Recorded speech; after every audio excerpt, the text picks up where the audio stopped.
Hello students, welcome back to our channel. आज हम लेकर आ रहे हैं आपके लिए कॉस्ट अकाउंट पर जो हमारा कॉस्ट सीट यानी यूनिट एंड आउटपुट कॉस्टिंग हम डिस्कस कर रहे थे, उसमें थोड़े से कुछ और पार्ट जो कि हमारे जो न्यूमेरिकल पोर्शन को टेक्निकल बनाते हैं, हम उन पॉइंट्स को डिस्कस कर लेते हैं। जैसे कि नॉर्मल और एबनॉर्मल वेस्टेज। जर्नली ये जो नॉर्मल और एबनॉर्मल वेस्टेज है, ये हमें टोटल पूरी कॉस्टिंग की बुक के सभी चैप्टर में डिस्टर्ब करेगा। तो हमें इसको पूरी तरह समझ लेना चाहिए कि नॉर्मल वेस्टेज क्या है, एबनॉर्मल वेस्टेज क्या है। यानी नॉर्मल वेस्टेज वो वेस्टेज है यदि हम इसी तरह के मैन्युफैक्चर या इस तरह की इंडस्ट्री या सेम टाइम के या सिमिलर टाइप के इंडस्ट्री में या वर्क को कर रहे हैं, तो ये एक्सपेंसेस, ये लॉस आपका होगा ही होगा। अब किसी भी चीज में एग्जांपल ले लीजिए जो नॉर्मल है, यानी कि आपका होना ही होना है। जैसे कि हम बात कर लें, सीमेंट की बात कर लें। जो सीमेंट का एक कट्टा है, उसमें एक पर्टिकुलर जो क्वांटिटी कंपनी ने मेंशन की है, आप हमेशा ध्यान देना, उसको पढ़ना, उस पर लिखा हुआ होगा कि भरते समय वजन, जो वेट है वो उसमें मटेरियल को भरते समय है। नेट नहीं होगा, कभी नेट वेट नहीं दिया होगा। ठीक है, जो पहले आटे का कट्टा आता था बोरियों में, उस पर भी यही था। आजकल तो प्लास्टिक के थैले में आता है, तो प्लास्टिक के थैले में तो वो कंप्लीट होता है। लेकिन सपोज करो इन फ्यूचर गवर्नमेंट फिर बंद कर देती है, तो जूट के थैले में आएगा, तो उसमें से कुछ ना कुछ नॉर्मल वेस्टेज जरूर होगा। यानी सीमेंट के कट्टे को जितनी बार आप फेंकेंगे, जितनी बार वो लोगों के हाथ से गुजरेगा, उतना ही सीमेंट उसमें कम होता जाएगा। तो वो हो गया हमारा नॉर्मल वेस्टेज। और नॉर्मल वेस्टेज कोई भी हो, अब इसी को और एग्जांपल ले लीजिए। आप इसको चक्की में पीस रहे हैं आटे को, तो चक्की में जब आप आटे को पीसेंगे तो कुछ पार्ट, यानी आपने गेहूं को पीसा, तो जब गेहूं को पीस रहे हैं तो कुछ पार्ट आटे का जल जाएगा, उड़ जाएगा, बेकार हो जाएगा। तो वो तो नॉर्मल वेस्टेज है, वो तो होना ही होना है। लेकिन एक वेस्टेज ऐसा है जो हमारी लापरवाही के कारण, हमारे मिसमैनेजमेंट के कारण हुआ है। हमारे मैनेजमेंट में कहीं प्रॉब्लम है, वर्कर में कोई प्रॉब्लम है, यानी कि हम जो वर्क कर रहे हैं वो प्रॉपरली नहीं कर रहे हैं, यानी कहीं ना कहीं कोई ना कोई प्रॉब्लम है जिसके कारण वो हमारा एबनॉर्मल वेस्टेज हो रहा है। अब देखिए एबनॉर्मल वेस्टेज के एग्जांपल्स में, अब हम उसी बोरी को ले लें कि उसी कार्टेज में वो फट जाए, या सीमेंट का कट्टा फट गया, तो भाई जो सीमेंट का कट्टा फट गया उसमें जो वेस्टेज हुई वो आपकी है। ठीक है, उसे कस्टमर बियर नहीं करेगा, जबकि नॉर्मल वेस्टेज को कस्टमर बियर करेगा। कस्टमर को उसके पैसे देने हैं, जबकि एबनॉर्मल वेस्टेज के पैसे कस्टमर नहीं देगा। तो नॉर्मल वेस्टेज कस्टमर की पॉकेट में जाता है और एबनॉर्मल वेस्टेज इंडस्ट्रियलिस्ट को, शॉपकीपर को, बिजनेसमैन को बियर करना होता है। तो जब भी हम कॉस्ट को कैलकुलेट करेंगे तो इस कॉम्पिटिटिव सिस्टम में हम इन बातों का ध्यान देंगे, इज इट नॉर्मल लॉस और एबनॉर्मल लॉस। अब इसी तरह की प्रॉब्लम हमें लेबर में भी आती है। लेबर में नहीं आती, लेबर में भी प्रॉब्लम आएगी। लेबर में भी दो तरह की लेबर होती है, मतलब दो तरह का जो प्रॉब्लम है आइडियल टाइम का। एक आइडियल टाइम है नॉर्मल आइडियल टाइम, एक है एबनॉर्मल आइडियल टाइम। अब नॉर्मल आइडियल टाइम और एबनॉर्मल आइडियल टाइम में डिफरेंस क्या है? और अगर नॉर्मल आइडियल टाइम है वो तो होना ही है। इस तरह की इंडस्ट्री में, इस तरह के वर्कफोर्स में, इस तरह का जो लेबर है वो इतनी देर तो खाली बैठेगी ही, वो खाना खाएगी ही लेबर, वो थोड़ी देर रेस्ट करेगी ही। ये हमारा प्रिंसिपल ऑफ मैनेजमेंट जब हम पढ़ते हैं तो वहां भी मेंशन किया हुआ है कि भाई जो एक लेबर है वो इतने टाइम इंटरवल के बाद रेस्ट करेगी। लेकिन एक होता है abnormal ideal time. Abnormal ideal time यानी कि वो बेकार समय जो हमारे मिसमैनेजमेंट के कारण हो रहा है, हमारे रिसोर्सेज के एक्युमुलेशन में हो रहा है। जैसे कि हमारी लेबर के साथ जो रिलेशन है वो खराब हो गए, स्ट्राइक हो गई। अब जो स्ट्राइक हुई और स्ट्राइक होने से जो लेबर फोर्स का नुकसान हुआ वो भाई आपको बियर करना है, मैन्युफैक्चरिंग कंसर्न को बियर करना है। आप उसे कस्टमर की पॉकेट में नहीं डाल सकते। उस टाइम का जो आप पे कर रहे हैं उसे आपको लेबर की जो कॉस्ट आ रही है उसमें से डिडक्ट करने के बाद ही आप उसे टोटल कॉस्ट में इंक्लूड कर सकते हैं। भाई स्ट्राइक है, लॉकआउट है, आग लग गई। अब आग लग गई, लेबर खाली है, एक्सीडेंट हो गया, मशीन में कुछ डिस्टर्बेंस हो गया, कोई बड़ी रिपेयर हो गई, तो कोई डैमेज हो गया, कोई अर्थक्वेक हो गया, कौन जिम्मेदार है इसके लिए? कस्टमर जिम्मेदार नहीं है।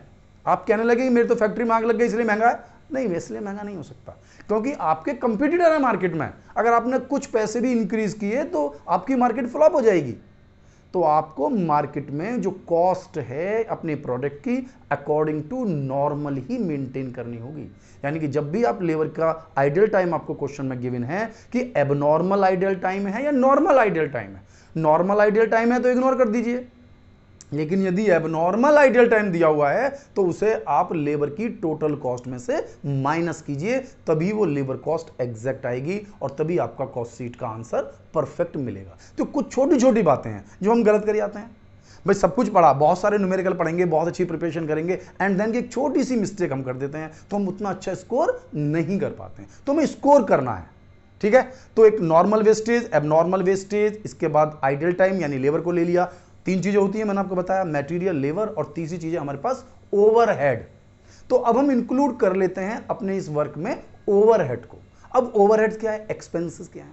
अब एक्सपेंसेस हमारी कॉस्ट का मेन पार्ट है, कॉस्ट का मेन पार्ट है। वो फैक्ट्री में भी होते हैं, ऑफिस में भी होते हैं, सेलिंग में भी होते हैं। तो डिफरेंट डिफरेंट तरीके के जो ओवरहेड्स हैं इनका आपको ध्यान देना पड़ेगा। अब कुछ गुड्स रिजेक्ट हो गया या अप टू स्पेसिफिकेशन, यानी कि हमारा जो एक स्टैंडर्ड क्वालिटी है उस स्टैंडर्ड क्वालिटी को मैच नहीं कर रहा है। अब अगर स्टैंडर्ड क्वालिटी को मैच नहीं कर रहा है तो क्या करना होगा, हमें रिजेक्ट करना होगा उसको। अब उसमें कुछ तो बिल्कुल रिजेक्शन हो गया, लेकिन कुछ गुड्स ऐसा होता है जिसको अगर हम थोड़ा सा ओवरहेड और खर्च कर लें, कुछ एक्सपेंसेस उस पर और बियर कर लें, फैक्ट्री में उसको और थोड़ा सा रिफाइन कर लें, तो प्रोडक्ट ठीक हो जाएगा। तो इस तरह का कोई भी खर्चा होता है तो वो ओवरहेड होता है, and it is the part of the cost.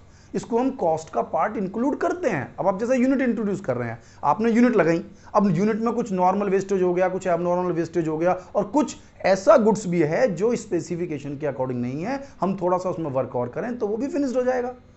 अब इसमें भी नॉर्मल भी हो सकता है, एबनॉर्मल भी हो सकता है। तो कॉस्ट का पार्ट निकालते समय जो अगर हमारा नॉर्मल खर्चा है तो उसे भी हम कॉस्ट में इंक्लूड करेंगे,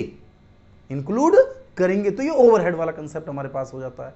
एक जो कंसेप्ट है वो है WIP का। अब प्रॉब्लम हमें बिल्कुल नहीं होती, ओपनिंग स्टॉक, क्लोजिंग स्टॉक, अगर हम रॉ मटेरियल का निकाल रहे हैं, हमें क्या प्रॉब्लम है, हमने परचेज किया है, हमें उसकी वैल्यू पता है, निकाल सकते हैं ना। फिनिश की भी हम निकाल सकते हैं। फिनिश में क्या खास बात है भाई, अपना टोटल कॉस्ट कैलकुलेट कर ली and you can calculate the finish goods, कि जो फिनिश गुड्स है उसकी कॉस्ट हम वैल्यूड कर सकते हैं। But the problem for the WIP, work in progress, जो गुड्स ना तो रॉ मटेरियल का पार्ट है और ना ही फिनिश्ड का पार्ट है। भाई फिनिश्ड हो जाता तो फिनिश में काउंट करते, अगर कुछ काम नहीं होता तो हम उसे रॉ मटेरियल बनते। अब वो क्या है, आधा बना हुआ है और आधा नहीं बना हुआ है, कुछ उसमें लगा है, कुछ नहीं लगा है, कुछ फिनिशिंग बाकी है, तो वो हो गया हमारे पास WIP। अब WIP के लिए अगर कोई इंफॉर्मेशन नहीं दी है तो हम उसे फैक्ट्री कॉस्ट का ही पार्ट हमेशा मानेंगे। लेकिन क्या कहा मैंने, इंफॉर्मेशन नहीं दी है बेटा।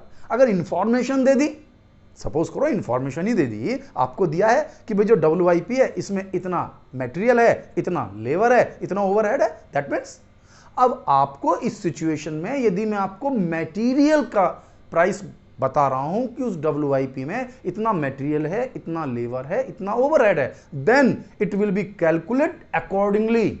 अगर उसमें रॉ मटेरियल का हिस्सा क्लियर है तो वो रॉ मटेरियल निकालने में ही यूज होगा, लेबर का है तो लेबर में ही यूज होगा, और जो ओवरहेड का है फिर वो फैक्ट्री ओवरहेड्स में कंसीडर होगा। तो आपको बताना है, समझना है, यानी कि क्वेश्चन में डायरेक्ट WIP मेंशन है तो सीधा फैक्ट्री कॉस्ट में ही आपको ओपनिंग स्टॉक जोड़ना है, क्लोजिंग स्टॉक माइनस करना है। और यदि वो आपको डिफरेंट डिफरेंट पार्ट में दिया हुआ है, मैंने आपसे कहा भाई प्राइम कॉस्ट का दिया हुआ तो प्राइम कॉस्ट में कवर करना पड़ेगा, है ना। और अगर आपको अलग अलग दिया हुआ है भाई मटेरियल, लेबर, ओवरहेड, तो आप लेबर ओवरहेड के अकॉर्डिंग कर लीजिए। तो जैसा आपको दिया हुआ आप उस तरीके से उसको मेंटेन करेंगे, यानी कि एक सर्टिफाइड रूल नहीं है। टोटल तो डायरेक्ट WIP, अदरवाइज आपको अलग अलग पार्ट में भी उसको इंक्लूड करना पड़ सकता है। ये बात आपको ध्यान में रखनी है। यानी कि हमारा जो कंसेप्ट है कॉस्ट शीट में से कुछ भी छूटने वाला नहीं है, हम बहुत अच्छे तरीके से पढ़ने वाले हैं। लेकिन अब इससे भी ज्यादा इंपॉर्टेंट पॉइंट, आपको सर सारे पॉइंट तो बता रहे हैं, तो इंपॉर्टेंट क्या है, अब इससे भी ज्यादा इंपॉर्टेंट पॉइंट यह है कि अगर इसमें कोई मिस्टेक कर भी देते हो तो कॉस्ट शीट का आंसर मिल जाएगा आपको। कुछ मिस्टेक आपने कर दी कि भाई प्राइम कॉस्ट का फैक्ट्री में, फैक्ट्री का ऑफिस में, तो हो सकता है आपका आंसर आ जाए क्योंकि आपने खर्चे तो डाले हैं, टोटल तो इक्वल आ सकता है। बट कॉस्ट शीट में यानी कि पूरी की पूरी कॉस्टिंग में चैप्टर तो हम कॉस्ट शीट पढ़ रहे हैं, लेकिन आप इस बात को इग्नोर नहीं करेंगे कि कुछ चीजें जो मैं आपको बता रहा हूं, चाहे वो मटेरियल का बताया, लेबर का बताया, यानी normal abnormal wastage, abnormal idle time, normal idle time, तो इन सभी चीजों का यूज, और अब मैं जो अब बता रहा हूं आपको, यानी कि कुछ आइटम्स ऐसे हैं जो कॉस्ट अकाउंट में इंक्लूड ही नहीं होते। अब डिफरेंस समझना आपको। देखिए भाई, कॉस्ट शीट में कुछ खर्चे हैं, अब कुछ तो होते हैं फाइनेंशियल अकाउंटिंग, जो आप अब ऐसा ट्रेडिंग पीएल बनाते थे तो सभी खर्चे डालते थे, ट्रेडिंग में डालते थे, डायरेक्ट एक्सपेंसेस, इनडायरेक्ट एक्सपेंसेस सारे पीएल में डाल देते थे। लेकिन कॉस्टिंग में आपको इस बात का ध्यान देना होगा, एक तो ओवरहेड्स एब्जॉर्ब होते हैं, जरूरी नहीं है कि वो एक्चुअल हो। दूसरा जो पॉइंट है कि बहुत सारे ऐसे एक्सपेंसेस हैं जिन्हें हम पीएल या ट्रेडिंग में तो डालते थे, लेकिन जब हम कॉस्ट अकाउंट प्रिपेयर कर रहे हैं, चाहे आप कॉस्ट शीट प्रिपेयर करें या कोई और चैप्टर आप पढ़ें, ध्यान से देना, ये जरूरी नहीं है कि मैं आपको कॉस्ट शीट के बारे में बता रहा हूं, कोई भी चैप्टर पढ़ें, लेकिन उन एक्सपेंसेस का आपको प्रॉपर नॉलेज होनी चाहिए, क्योंकि वो कॉस्टिंग का पार्ट ही नहीं होते, यानी कि हम उन्हें कॉस्ट में इंक्लूड ही नहीं करेंगे। तो अब उन टर्म्स को आप समझ लीजिए कि किन किन टर्म्स को आप कॉस्ट में इंक्लूड नहीं करोगे। पहले तो जनरली माइंड में सेट कीजिए, यानी कि वो सभी एक्सपेंसेस, ठीक है, जो हमारे प्रोडक्ट की कॉस्ट निकालने का पार्ट नहीं है। फिर भी मैं आपको उन सबकी एक लिस्ट मेंशन कर दे रहा हूं, देखो लिस्ट आपके सामने होगी, इस लिस्ट के अकॉर्डिंग मैं पढ़ देता हूं आपको कि कौन कौन से एक्सपेंसेस वो हैं। तो देखिए कौन कौन से एक्सपेंसेस हैं। एबनॉर्मल लॉस, मैंने अभी बताया था आपको मटेरियल का एबनॉर्मल लॉस हटा देंगे, एबनॉर्मल। इसके बाद interest on capital, interest on capital, पहला पॉइंट क्लियर हो गया ना भाई, abnormal material, abnormal loss of material और एबनॉर्मल लॉस ऑफ लेबर, यानी कि एबनॉर्मल आइडियल टाइम।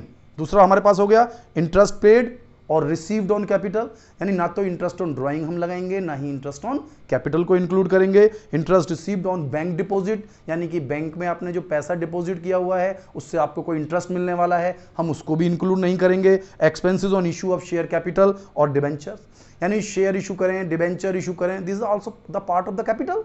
तो आप लोन ले रहे हैं, उसमें कोई कमीशन दे रहे हैं, इंटरेस्ट पे कर रहे हैं, ये सब हमारे कॉस्टिंग का पार्ट नहीं होता, ये हमेशा हमारा पार्ट होता है पीएल का। किसका पार्ट होता है? फाइनेंशियल अकाउंट्स का। इसके बाद है शेयर ट्रांसफर फीस।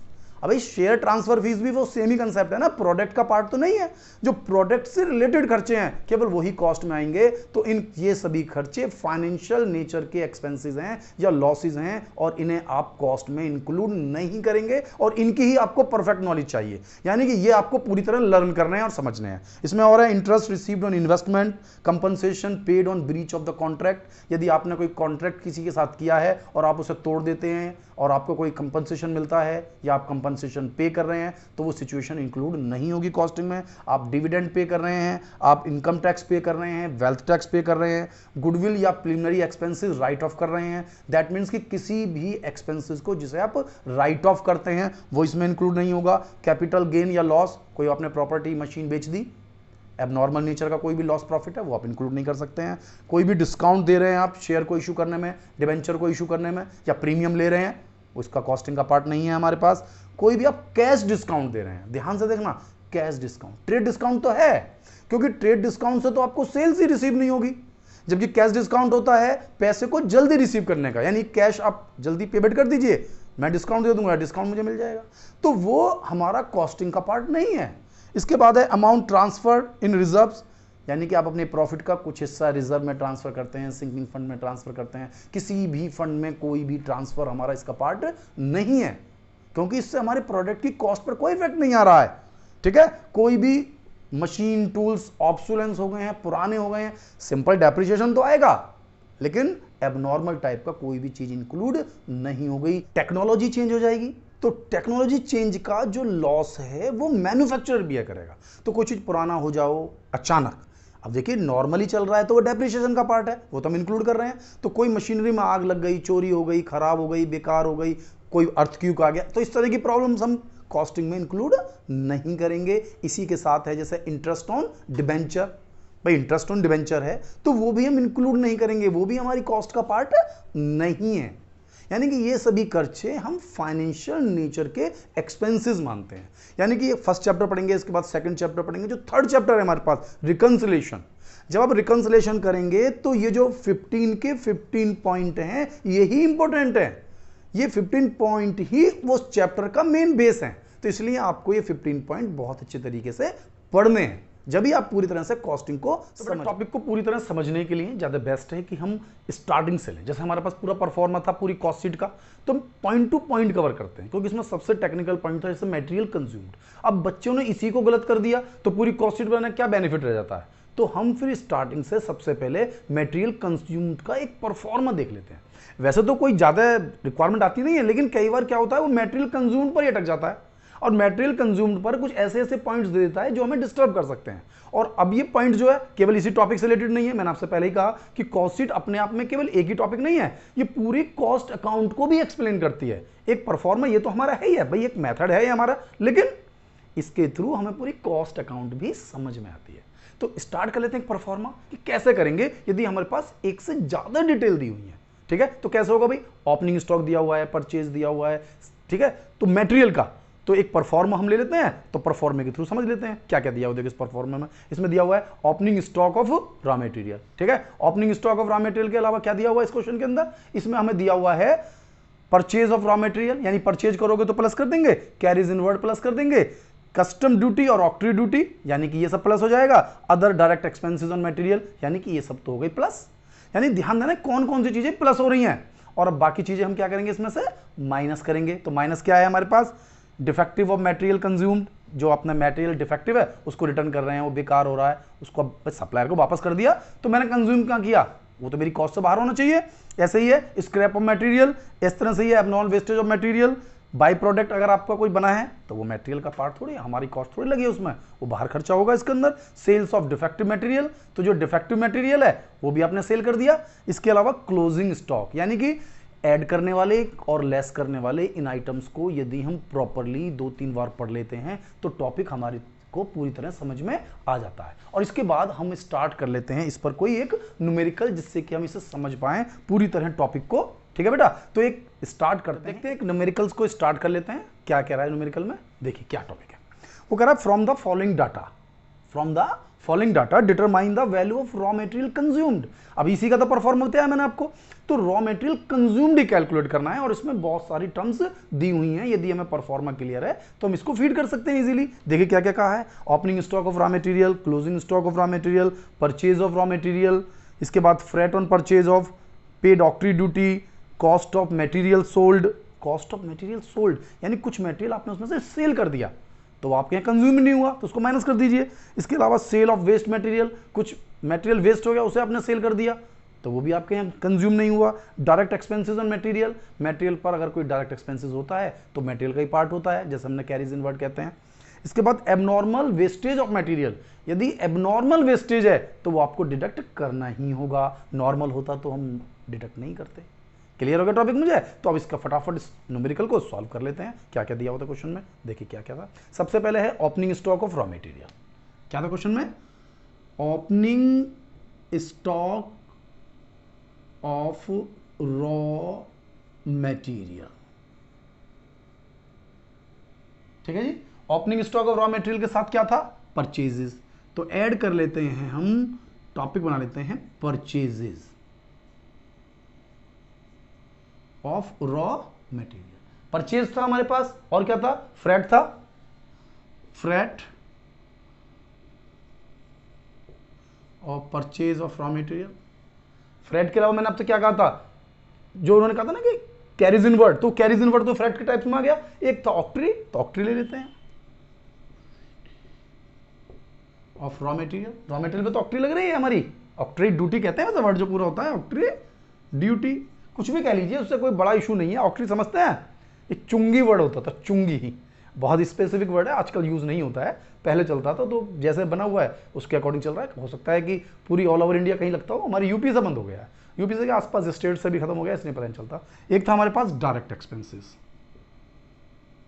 ठीक है, तो ये सब तो हो गए हमारे ऐड वाले। क्या हो गए, ऐड वाले, तो इनके टर्म्स लिख लेते हैं। तो कितने का परचेज किया था हमने, परचेज की अमाउंट परचेज में लिख देंगे। सबसे पहले तो ओपनिंग स्टॉक है, तो ओपनिंग स्टॉक लिख लीजिए। ओपनिंग स्टॉक कितना, 12,000। परचेज कितने का किया, 144 का। परचेज कितने का, 144 का। 1200 का फ्रेट, क्वेश्चन में दिख रहा है ना, 240 का हमारे पास ऑक्ट्री, 240 का ऑक्ट्री और डायरेक्ट एक्सपेंसेस 2400 के। तो इन सबको प्लस कर लीजिए तो टोटल आपका इतना खर्चा हुआ, तो 159840, 159840।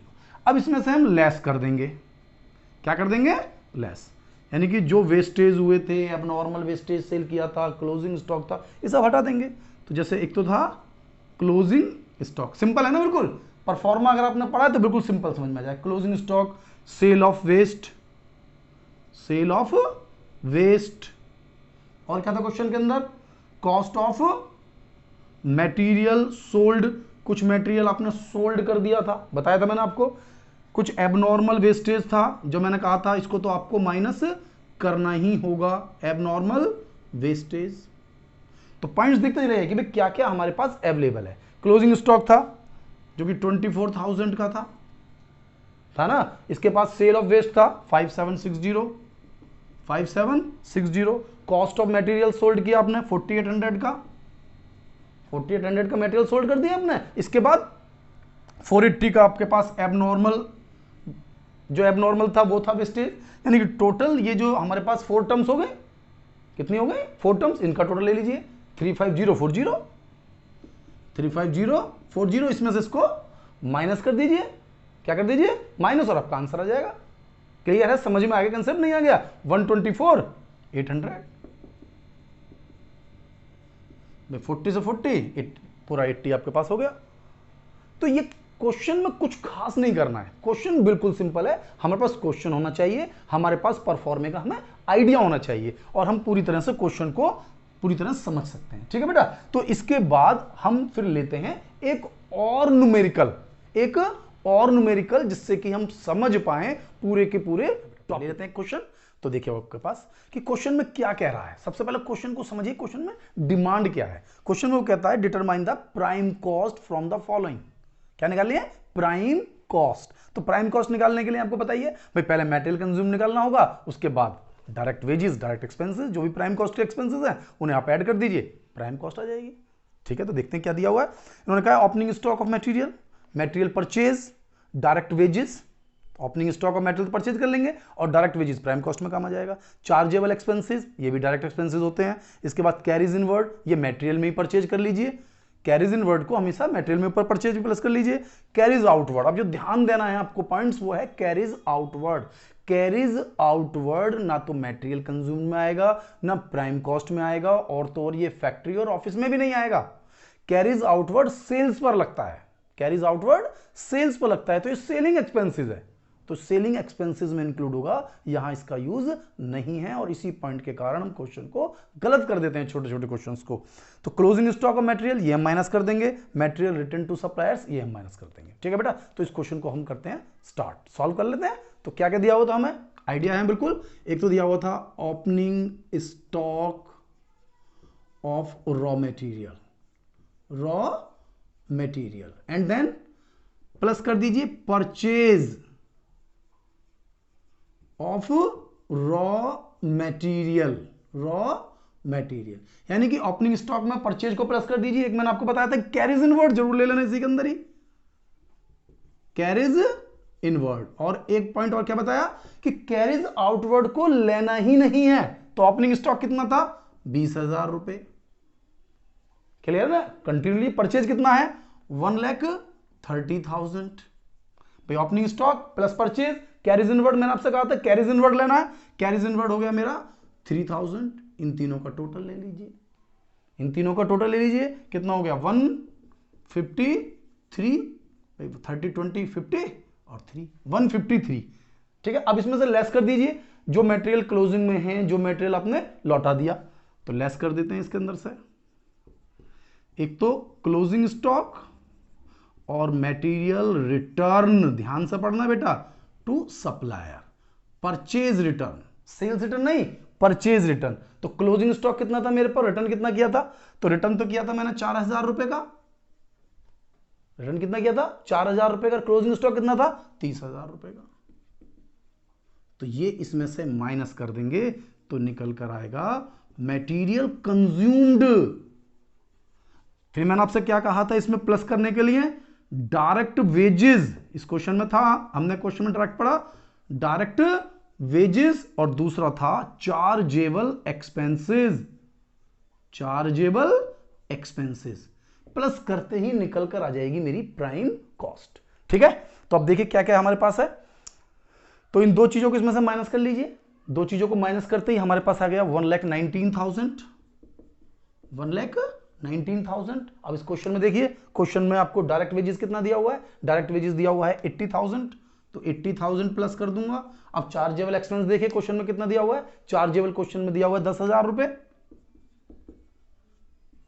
तो ऐड करते ही आ गई मेरी प्राइम कॉस्ट, देख सकते हैं, ऐड कर लीजिए 80, 90 यानी कि पूरा 2,09,000, क्या है 2,09,000 प्राइम कॉस्ट, प्राइम कॉस्ट। तो प्राइम कॉस्ट आ गई मेरी 2,09,000। तो आप क्वेश्चन को पूरी तरह समझिए कि भाई तीन चीजें, भाई ओपनिंग स्टॉक परचेज जोड़ दिया, कैरीज इनवर्स तो परचेज का ही पार्ट होता है। तो टोटल इतना गुड्स मेरे पास आया, इतने का बचा पड़ा है, इतना लौटा दिया, यानी कि 1,19,000 मेरा मेटेरियल कंज्यूम्ड हुआ, इसके बाद इतने का वेजेस लग गया, इतने का डायरेक्ट एक्सपेंसेस या चार्जेबल एक्सपेंसेस, आ गया मेरा प्राइम कॉस्ट। यानी टॉपिक हमें पूरी तरह से समझना है, पूरे टॉपिक पर अपनी कमांड को लगातार मेंटेन करना है सो दैट कि हम समझ सके। यानी प्राइम कॉस्ट तक हम अब आसानी से अपनी इस वीडियो के थ्रू समझ सकते हैं। नेक्स्ट वीडियो में मैं आपके लिए फुल क्वेश्चंस लेकर आऊंगा सो दैट्स कि हम इस टॉपिक को पूरी तरह समझ पाएं। तो आपको बताना है कि आपको मेरी वीडियो कैसी लगी। ठीक है, तो मेरे चैनल को सब्सक्राइब करें, और अगर आपने अभी तक बेल आइकन प्रेस नहीं किया है तो बेल आइकन को प्रेस कर लें, जिससे कि मेरी न्यू वीडियोस आपको लगातार मिलते रहें। थैंक यू, मिलता हूं नेक्स्ट वीडियो।